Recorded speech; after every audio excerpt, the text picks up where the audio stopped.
Hello students, welcome to 4पाई academy. This is Monika Srivastava. मैं आपको क्लासिकल मैकेनिक्स पढ़ाऊंगी और आज हम इसमें लेक्चर नंबर 1 की शुरुआत करने जा रहे हैं। सो आइए जुड़िए मेरे साथ। मैं कोशिश करूंगी कि आपको अच्छे से कुछ टॉपिक्स को समझा पाऊँ। So friends, we will start with degree of freedom. Degree of freedom क्या होता है? अगर नॉर्मल लैंग्वेज में मैं आपको कहूं तो डिग्री ऑफ फ्रीडम ये है कि जैसे आपके हाथ में एक चौक का टुकड़ा है और आपने उस चौक के टुकड़े को गिराया, तो ऑब्वियसली ड्यू टू ग्रेविटेशन उसकी एक ही मोशन रहेगी, वो होगी डाउन टुवर्ड द अर्थ। तो अर्थ की तरफ वो नीचे की तरफ जा रहा है, तो हमें पता है कि ग्रेविटेशनल फोर्स लग रहा है और वो दाएं बाएं या ऊपर या साइडवाइज कहीं नहीं जा सकता है।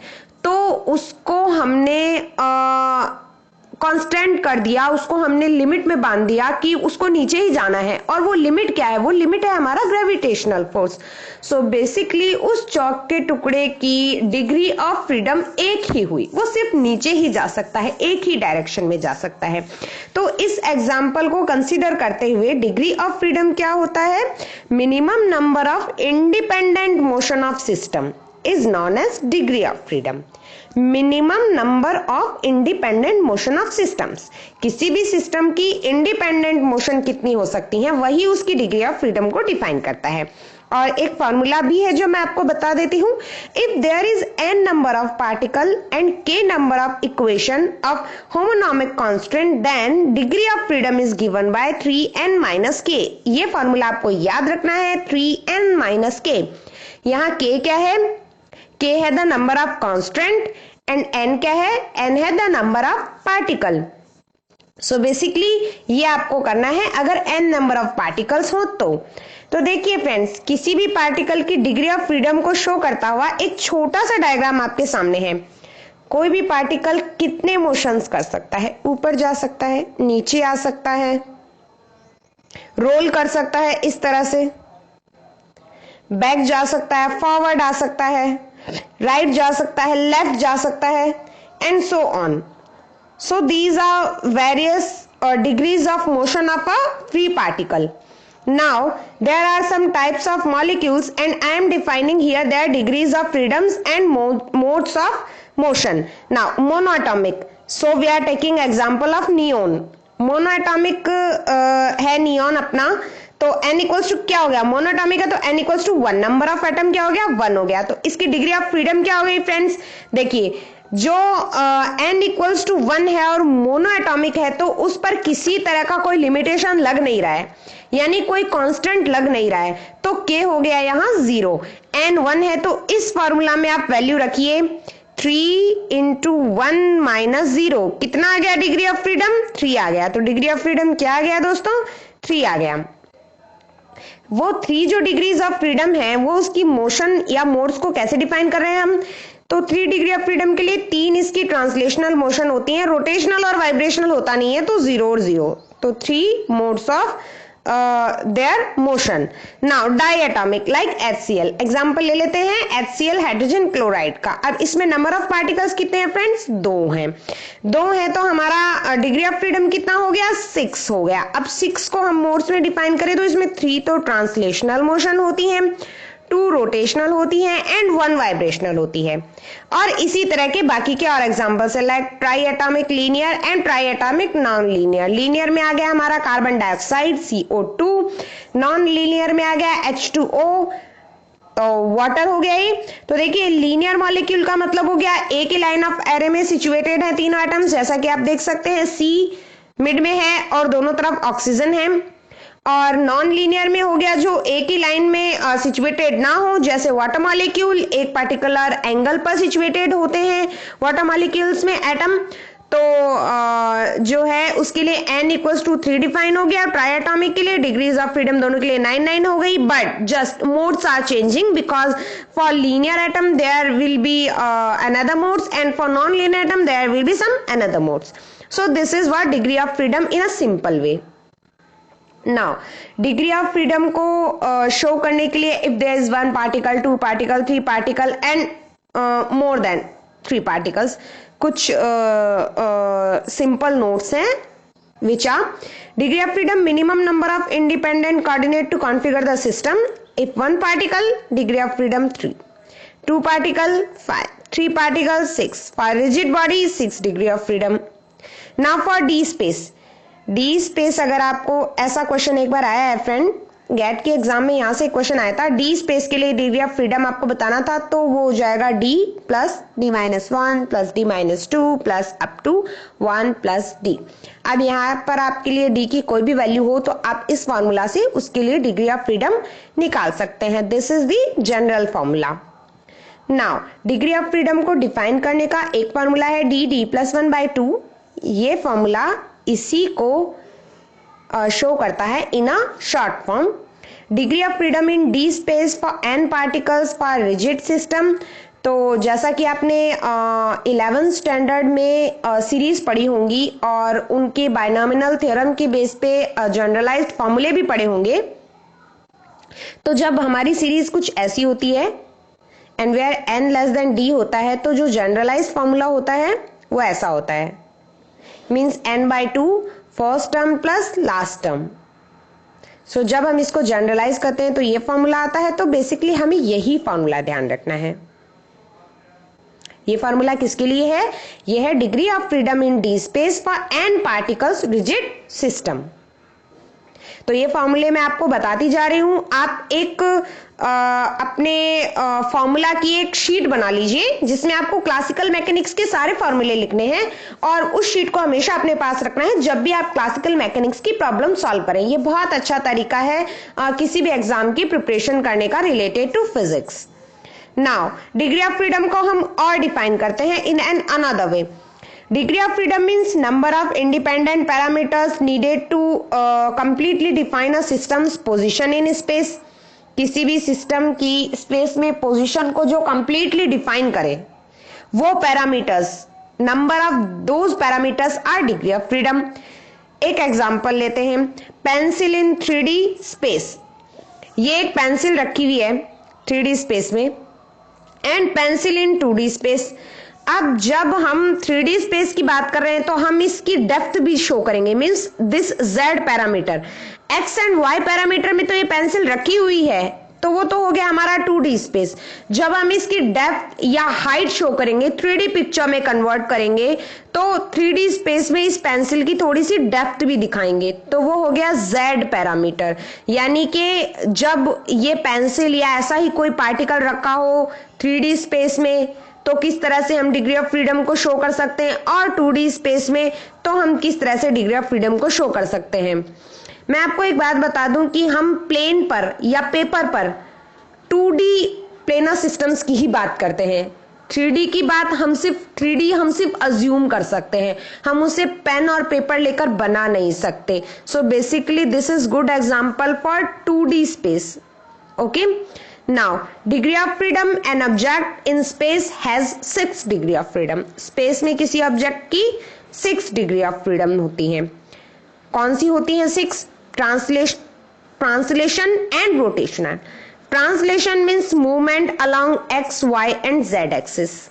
देखिए यहाँ पर आपको डायग्राम शो हो रहा है, इसमें देखिए movement along x, y and z axis is what? Translational motion and translational degree of freedom. Now rotation is rotation about x, y and z axis। Like यहाँ कोई पार्टिकल है, इस एक्सिस के अलॉन्ग रोटेट करे, इस axis के along rotate करे या इस एक्सिस के अलॉन्ग रोटेट करे, तो 3 and 3 6 degree of freedom। So an object in space has 6 degrees of freedom। Now number of independent movements a rigid body has। कोई रिजिड बॉडी के नंबर ऑफ इंडिपेंडेंट मूवमेंट्स कितने होंगे? अगर वो 3D में है तो 3, 2D में है तो 2। That is too simple. Now अब हम बात करते हैं जनरलाइज्ड कोऑर्डिनेट्स की। देखो फ्रेंड्स, स्टूडेंट्स, जब हमें लाग्रांजियन और हैमिल्टोनियन पढ़ना है और क्लासिकल मैकेनिक्स की शुरुआत करनी है तो हमें इन सभी टर्म्स का अच्छे से नॉलेज होना बहुत जरूरी है। इसलिए मैं बिल्कुल बेसिक से शुरुआत करवा रही हूं। हमने डिग्रीज ऑफ फ्रीडम पढ़ा है, अब हम जनरलाइज कोऑर्डिनेट्स पढ़ रहे हैं और इसी तरह छोटी मोटी डेफिनेशंस को हम इंक्लूड करते जाएंगे और बड़े बड़े टॉपिक्स को भी बहुत ही इजी से निकालते जाएंगे। सो जनरलाइज कोऑर्डिनेट्स क्या है? Generalize coordinates are minimum number of independent physical quantities which is sufficient to specify the motion of the system uniquely is defined as generalized coordinates. So generalized coordinates can be denoted by QI और यहाँ पे I क्या है? I is given by ith generalized coordinate. Now number of degrees of freedom must be equal to number of generalized coordinates. Generalized coordinates कितने हैं? ये degree of freedom से भी define हो सकता है, ठीक है, but degree of freedom कभी भी generalized coordinates define नहीं होती, means vice versa it is not okay. Okay, ये आपको ध्यान रखना है। अब हम जो जनरलाइज कोऑर्डिनेट्स की बात कर रहे हैं तो obviously generalize velocity, generalize force, generalize momentum, इन सभी क्वांटिटीज को भी जनरलाइज करेंगे, इन सब की बात भी करेंगे। So basically we will talk about generalized velocity. If qi is the generalized coordinate, then generalized velocity at any time t is defined as dqi upon dt. Obviously जैसा कि हम देखते हैं नॉर्मल मैथ्स की बात करें तो अगर हम x डिस्प्लेसमेंट मान रहे हैं और हमें वेलोसिटी निकालनी है तो हम क्या करते हैं? सिंपली dx अपॉन dt या x डॉट, ये भी हम लिखते हैं। तो बेसिकली अगर qi जनरलाइज कोऑर्डिनेट है तो dqi upon dt which is popularly written as qi dot, here is a dot, okay, so qi dot, so this is what generalized velocity. अब मैं कुछ एग्जांपल्स से आपको और अच्छे समझाती हूं। If generalize coordinate has dimension of length, अगर लेंथ की डायमेंशन है तो generalized velocity has dimension of linear velocity, यानी लेंथ की डायमेंशन है तो वेलोसिटी की डायमेंशन क्या होगी? लीनियर वेलोसिटी की जो डायमेंशन होगी, मींस क्या हो जाती है फ्रेंड्स? वेलोसिटी की डायमेंशन LT-1 डायमेंशनल फॉर्मूला है हमारा वेलोसिटी के लिए। Second example is if generalized coordinate has dimension of angle, अगर angle है तो generalized velocity have dimension of angular velocity, अगर angle है तो angular velocity. If generalized coordinate has dimension of momentum, then generalized velocity has dimension of force. तो these are some popular examples. यहाँ dot है और यहाँ डॉट है, okay. Now जब हमने कोऑर्डिनेट्स की बात करी तो अब हम कोऑर्डिनेट ट्रांसफॉर्मेशन की भी बात करेंगे, क्योंकि हमें क्लासिकल मैकेनिक्स में अलग अलग कोऑर्डिनेट्स में काम करना पड़ सकता है, इसलिए हमें सभी कोऑर्डिनेट्स की और उनके ट्रांसफॉर्मेशंस के बारे में पता होना चाहिए। So basically we will firstly talk about spherical coordinates. तो फ्रेंड्स स्फेरिकल कोऑर्डिनेट्स आप जानते ही हैं, जैसे कि मैं आपको एक बार कार्टेशियन कोऑर्डिनेट्स के बारे में बताती हूँ। कार्टेशियन कोऑर्डिनेट में क्या होता है? 3 कोऑर्डिनेट एक्सिस होती हैं, x, y and z, and we suppose them each inclined at 90 degree of angle. अगर कोई पार्टिकल 3D में है और हम कार्टेशियन कोऑर्डिनेट की बात कर रहे हैं, जैसे कि कोई पॉइंट यहाँ पर है, तो इसके हम 3 पॉइंट्स डिफाइन करेंगे, 3 कोऑर्डिनेट्स डिफाइन करेंगे, x, y and z। किसी भी प्लेन में कोई पार्टिकल होगा तो ये कार्टेशियन कोऑर्डिनेट हो गया। कार्टेशियन कोऑर्डिनेट में 3 एक्सिस होती हैं, तो 3 कोऑर्डिनेट्स हम काम में लेते हैं, x, y and z। So basically अगर हम स्फेरिकल कोऑर्डिनेट्स की बात करते हैं तो क्या चेंज हो जाता है? स्फेरिकल कोऑर्डिनेट्स में अब जो 3 एक्सिस आती हैं, जो 3 कोऑर्डिनेट पॉइंट्स आते हैं, वो आते हैं r, थीटा एंड फाई। सबसे पहले तो ये चेंज होता है, ठीक है। जहां r क्या है, थीटा क्या है, फाई क्या है, ये आपको यहां शोर होगा। ये जो लेंथ है फ्रेंड्स, ये है r, ये वाला एंगल थीटा होता है और ये वाला एंगल फाई होता है, ओके। अब कार्टेशियन कोऑर्डिनेट्स के x, y, z और स्फेरिकल कोऑर्डिनेट के r, थीटा, फाई में क्या रिलेशन होता है? तो सिंपली ये रिलेशन होता है। स्टूडेंट्स मैं इसके डेरिवेशन में नहीं जाऊंगी क्योंकि हम मैथमेटिकल फिजिक्स नहीं पढ़ रहे हैं, हमें क्लासिकल मैकेनिक्स में सिर्फ इनका यूज करना है। जब आप मैथमेटिकल फिजिक्स पढ़ेंगे तो आपको इनका डेरिवेशन भी करना चाहिए और इनके ट्रांसफॉर्मेशन को भी अच्छे से समझना चाहिए। मैं सिर्फ आपको फॉर्मूले बता रही हूँ, फॉर्मूले याद करवा रही हूँ जो मैं आगे के अपने वीडियो लेक्चर्स में काम में लूंगी, इसलिए आप बस इन्हें नोट करते जाइए। So in spherical coordinates, generalized coordinates are r theta phi and generalized velocities are r dot theta dot phi dot.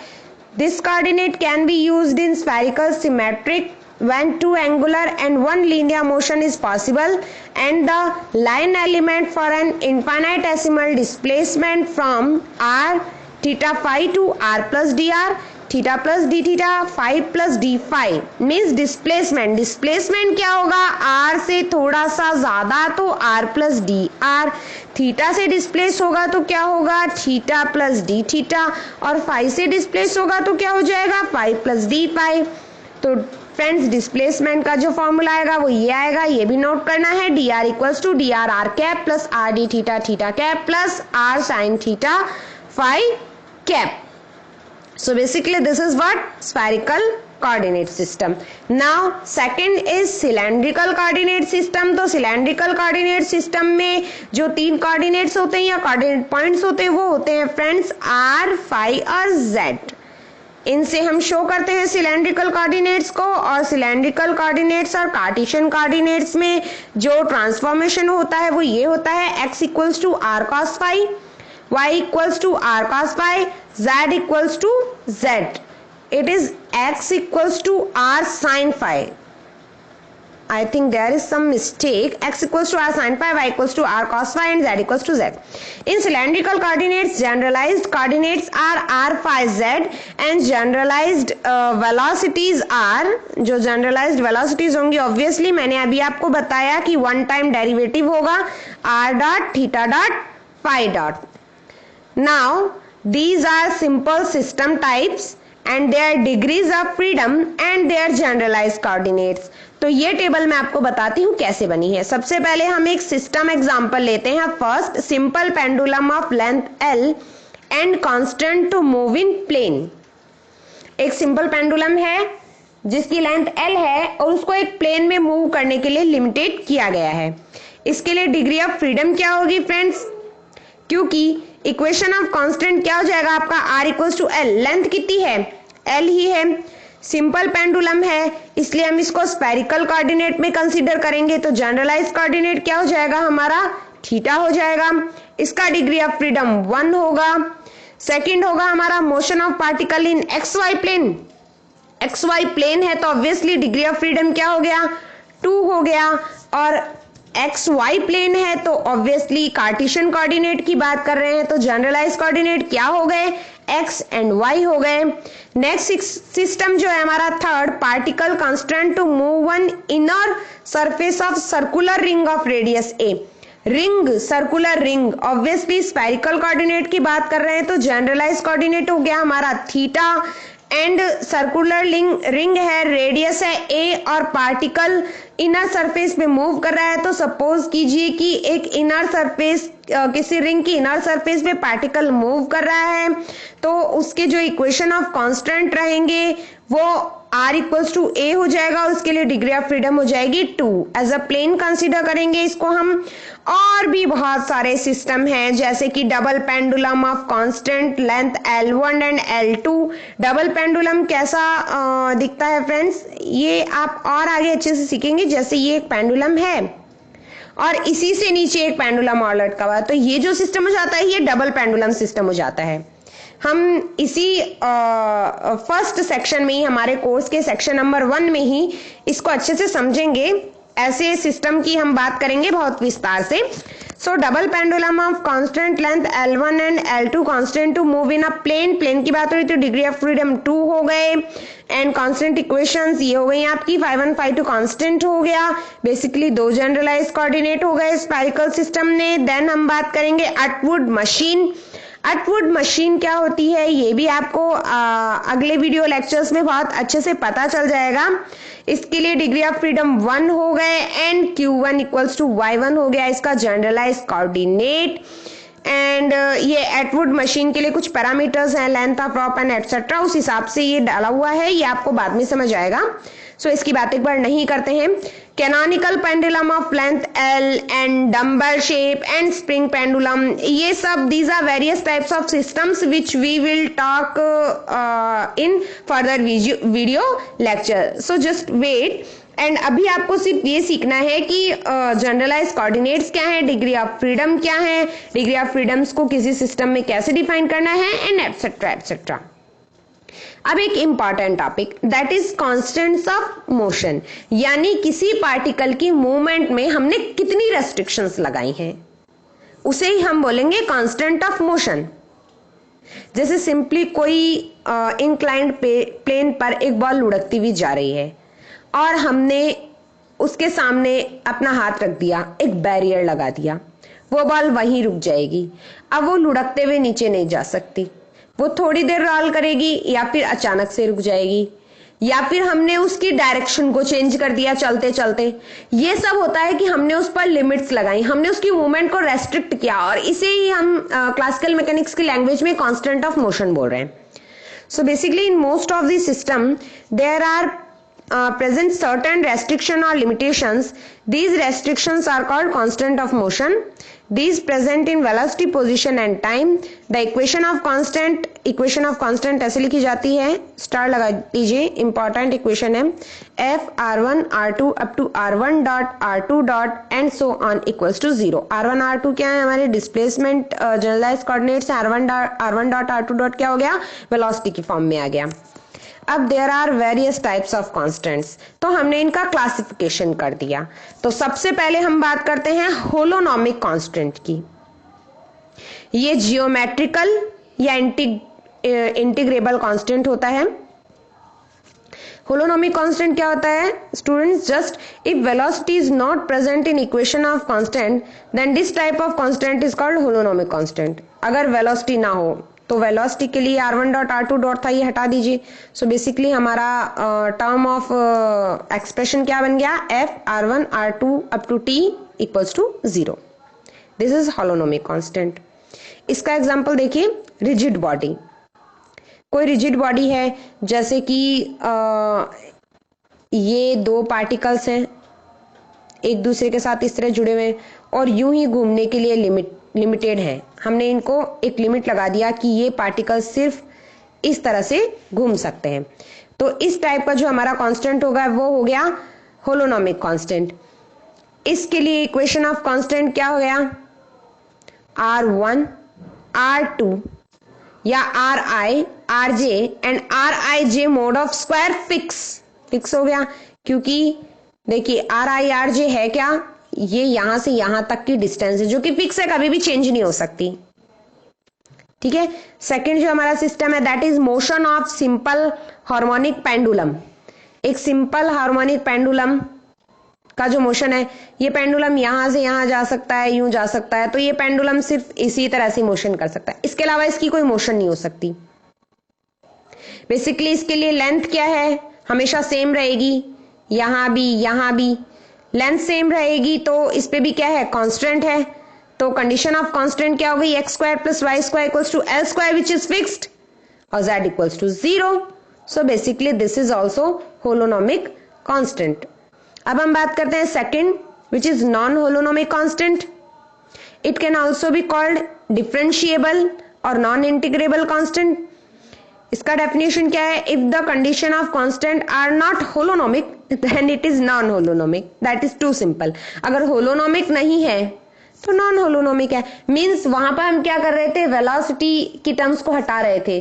तो अगर वेलोसिटी भी कंसीडर करेंगे हम, तो हम नॉन होलोनोमिक की बात करेंगे। जैसे कि एग्जांपल देखिए, motion of gas molecule in a container, equation of constant. देखिए एक कंटेनर में गैस मॉलिक्यूल की मोशन को क्या हम कहीं लिमिट लगा सकते हैं? नहीं। क्या वो स्टेबल है? नहीं, वो तो मूव करेगा, इंटरनल एनर्जी है उसमें ऑब्वियसली। सो वो नॉन होलोनोमिक टाइप का कांस्टेंट हुआ। एंड इक्वेशन ऑफ कांस्टेंट होगी कुछ इस तरह, r square less than equals to a square. ये जो कंटेनर है, इसकी जो रेडियस है, इस कंटेनर के बाहर नहीं आ सकता, बस वो यही उस पर लिमिट है, इसके अलावा उसके ऊपर मोशन की कोई लिमिट नहीं है। सेकंड है an object rolling on a rough surface without slipping, बिना फिसले कोई रफ सरफेस पर ऑब्जेक्ट चलता हो, रुक जाएगा थोड़ी देर बाद जाकर, तो यही इसका खुद का कांस्टेंट है। ए object move on the surface of sphere, sphere पर मूव करता हुआ एक ऑब्जेक्ट रोटेट कर सकता है, स्लिप कर सकता है, ठीक है। तो ये क्या होगा, ये ऑब्जेक्ट कभी भी इस स्फेयर के अंदर नहीं जा सकता, तो ये भी इस पे एक कांस्टेंट है। इस सभी टाइप के कांस्टेंट होते हैं non holonomic constant. So there is an important note which is sometimes constants are specified by a subtraction on the velocities rather than on coordinate. Coordinate की बजाय कभी कभी वेलोसिटीज पर सब्ट्रैक्शन से भी कांस्टेंट को स्पेसिफाई किया जाता है, and still the constants are holonomic, और तब भी वो होलोनोमिक ही रहते हैं।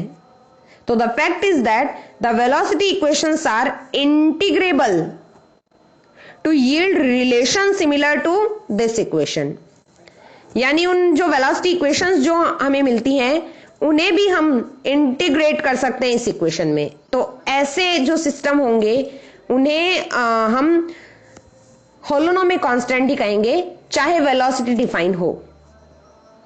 सो there is a equation if the cylinder happens to roll without slipping, एक सिलेंडर रोल कर रहा है विदाउट स्लिपिंग, तो इक्वेशन ऑफ मोशन क्या हो गई, s equals to r theta. हमने दोनों तरफ t के रेस्पेक्ट में इसको डिफरेंशिएट करवाया, ds upon dt equals to r d theta upon dt, d over dt s minus r theta को इधर ले आइए equals to 0। So s minus r theta क्या हो गया, आपका कांस्टेंट हो गया। Basically displacement, velocity, everything is equals to constant, तो ये होलोनोमिक कांस्टेंट का एक टाइप बन गया ना friends. Now next is rheonomic constant. If equation of constants contain time explicit variable, अगर time explicit variable भी हो तो वो रियोनोमिक कांस्टेंट हो गया। जैसे कि a bead sliding on a rotating or moving wire, एक वायर है ऐसे, ये वायर ऐसे ऐसे रोटेट कर रहा है, ऑलरेडी ये खुद भी रोटेट कर रहा है, और यहां पे एक मोती डाला हमने, ये मोती धीरे धीरे धीरे धीरे नीचे भी आ रहा है, ये मोती भी स्लाइड कर रहा है। तो इस टाइप के मोशन में कितने टाइम बाद ये मोती इधर आ जाएगा, अगर इसकी ये वेलोसिटी ये है, इस टाइप के क्वेश्चंस बनते हैं, तो इस टाइप के रियोनोमिक कांस्टेंट्स होते हैं। Hoop rolling down on inclined plane. Fourth आता है हमारा scleronomic constant is equation of constant do not explicitly depend on time. ये रियोनोमिक का कॉन्ट्राडिक्शन है, अगर टाइम पर डिपेंड ना करे तो स्केलेरोनोमिक हो गया। जैसे कि स्पेस में कोई रिजिड वायर है और उस पर बीड स्लाइड करता हो, ठीक है, तो ये हो गया आपका scleronomic constant. So these are some types of constant. अब हम बात करेंगे कांस्टेंट ऑफ मोशन की। तो स्टूडेंट्स, ये मैं नेक्स्ट वीडियो लेक्चर के लिए आपको यहां भूमिका बनाकर दे रही हूं कि हम नेक्स्ट लेक्चर में क्या पढ़ेंगे। हम कांस्टेंट ऑफ मोशन को नेक्स्ट वीडियो लेक्चर में बहुत अच्छे से पढ़ेंगे। जस्ट डेफिनेशन मैं आपको यहां दे देती हूं। So what is constant of motion? In mechanics, a constant of motion is a quantity that is conserved throughout the motion. पूरी गति के दौरान एक ऐसी क्वांटिटी जो कंजर्व्ड रहती है, संरक्षित रहती है, वो कांस्टेंट ऑफ मोशन कहलाती है। विद एग्जांपल आपको समझाऊंगी। Imposing in effect a constant on the motion, however it is a mathematical constant. ये एक टाइप का constant ही है which is mathematical constant. The natural consequence of equation of motion rather than a physical constant which would require extra constant forces. Common examples क्या क्या है constant of motion के? Specific energy, specific linear momentum, specific angular momentum, some common example. और हम classical mechanics में examples को system के हिसाब से स्पेसिफाई करेंगे। हर एक सिस्टम के लिए अलग टाइप के जनरलाइज्ड कोऑर्डिनेट होंगे, अलग टाइप की वेलोसिटी इक्वेशंस होंगी, अलग टाइप का इक्वेशन ऑफ मोशन होगा, और सबके लिए अलग अलग कांस्टेंट्स ऑफ मोशन हम डिफाइन करेंगे। बेसिकली कांस्टेंट ऑफ मोशन को हम कभी कभी इंटीग्रल ऑफ मोशन भी बोलते हैं। कब? A constant of motion may be defined in a given force field as any function of phase space coordinates. अगर हम किसी फेज स्पेस कोऑर्डिनेट के फंक्शन की बात करेंगे तो हम कांस्टेंट ऑफ मोशन को इंटीग्रल ऑफ मोशन भी बोलेंगे. Phase space coordinates means position and velocity या position and momentum and time that is constant throughout a trajectory. So, a subset of the constant of motion are the integrals of motion. जो constant of motions के subsets होंगे वो integrals of motion होंगे, यानी छोटे टुकड़े, कुछ छोटे छोटे parts. और जो first integrals होंगे और first integrals defined as any functions of only the phase space coordinates that are constant along an orbit. समझ में आ रहा है? Every integral of motion is a constant of motion. किसी भी मोशन का, किसी भी टाइप के मोशन का हर एक इंटीग्रल, हर एक पार्ट कांस्टेंट ऑफ मोशन होगा. But the converse is not true, यानी हर एक कांस्टेंट ऑफ मोशन किसी भी मोशन का इंटीग्रल पार्ट नहीं होगा. Because a constant of motion में डिपेंड ऑन टाइम, क्योंकि कांस्टेंट ऑफ मोशन समय पर भी डिपेंड कर सकता है. Examples of integrals of motion are the angular momentum vector and here it is shown. So basically constant of motion को इस नाम से भी बुलाते हैं अगर हम फेज स्पेस कोऑर्डिनेट्स की बात करते हैं. तो स्टूडेंट्स, आज के लिए आज के कुछ प्रैक्टिस क्वेश्चंस हैं, which are the question number 1, what is the degree of freedom for a system of two particles moving freely in XY plane. Plane की बात कर रहे हैं हम, XY प्लेन की, और हमें निकालना है दो पार्टिकल्स मूव कर रहे हैं और डिग्री ऑफ फ्रीडम निकालना है. There are 4 options, either it is 2 और 0 और 4 और 3. तो कीजिए फ्रेंड्स, इसको कीजिए बच्चों और बताइए मुझे आंसर. चलिए करते हैं, हम इसका आंसर बताते हैं. तो देखिए फ्रेंड्स, XY प्लेन है तो डायमेंशन क्या हो गई, d इक्वल्स टू 2 हो गई. कितने पार्टिकल्स हैं, 2 पार्टिकल्स हैं, तो n इक्वल्स टू क्या हो गया, 2 हो गया. n के 0 कांस्टेंट तो है ही नहीं, because particles are not constant to move in XY plane, ऐसा हमें कहीं दे नहीं रखा क्वेश्चन में. तो फ्रेंड्स, डिग्री ऑफ फ्रीडम क्या हो गया आपका, f equals to ND minus K. Degree of freedom का ये फॉर्मूला आप याद कर लीजिए. मैंने पहले बताया था आपको 3D माइनस के या 3N माइनस के, वहां पर इसको थोड़ा सा मॉडिफाई कर लीजिए. ये जनरलाइज्ड फॉर्मूला है, F equals to ND minus k. Values put कीजिए, N equals to 2, D equals to 2, minus K equals to 0, 2 into 2 4. Degree of freedom क्या आ गया, 4. आपका ऑप्शन नंबर कौन सा सही हो गया दोस्तों? So here we are getting the right answer, option number C. There are 4 degree of freedom for this system defined in this question. Easy है. चलिए नेक्स्ट क्वेश्चन करते हैं. Question number 2, determine the number of degree of freedom for a massless rod moving freely in space with a particle which is constant to move on the road.